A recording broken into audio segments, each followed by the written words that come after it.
Lawmakers in Olympia took a step this morning to allow more police chases. That's one of 3 voter initiatives that could be enacted by legislators on Monday. And Olympia Bureau Chief Drew Mickelson has a look now at Republican-backed initiatives that appear to have support in the democratically controlled state capitol.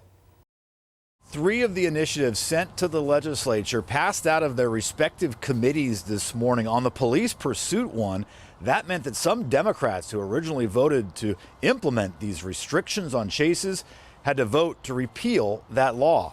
Earlier this week, the hearing rooms were packed with members of the public as well as lobbyists and law enforcement. Folks lined up to testify on these 3 initiatives. One would ban income taxes in state and local governments, even though those have been deemed unconstitutional before. Another measure would guarantee rights for parents to access their child's educational records, an issue that also doesn't change many existing laws. But the police chase one is the most controversial. In 2021, the state restricted chases to only crimes involving suspected drunk drivers, escaped subjects, and those involved in violent or sex crimes.